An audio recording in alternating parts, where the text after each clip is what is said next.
सीधा काय यार मोबाईल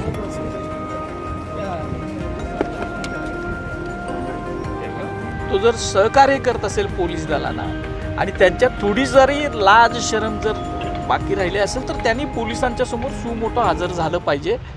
केलं तर अशा प्रकारचं वक्तव्य करण्यापासून महाराष्ट्रातले लोक घाबरतील असं वाटते तुम्हाला? खरं तर यांना त्याच वेळेला तत्काळ अटक झाली पाहिजे होती. म्हणजे त्यांच्या जो काय फोन त्यांनी सगळा डिलीट केलेला आहे त्याच्यामधनं सुद्धा अनेक आपल्याला गोष्टी समजल्या असत्या आणि ह्याच्यावर कायद्यानं कारवाई होऊन जर शिक्षा झाली तर महाराष्ट्रामध्येच राहून महाराष्ट्राचंच मातीमध्ये राहून महाराष्ट्राचंच मीठ खाऊन शिवाजी महाराज, संभाजी महाराज, जिजाऊ साहेब आणि इतर महापुरुषांच्यावर ज्या पद्धतीनं घाणेरड्या पद्धतीनं बोलायचं जे काय एक सत्र काही दिवस या महाराष्ट्रात चाललं आहे ते 100% थांबेल.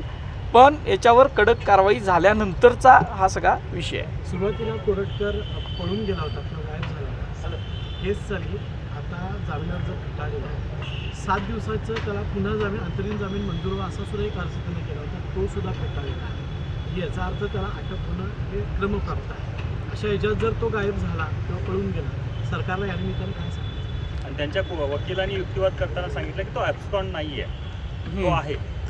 आता तो जर फरारी नसेल, तो जर सहकार्य करत असेल पोलीस दलाला आणि त्यांच्यात थोडी जरी लाज शरम जर बाकी राहिली असेल तर त्यांनी पोलिसांच्या समोर सुमोठं हजर झालं पाहिजे.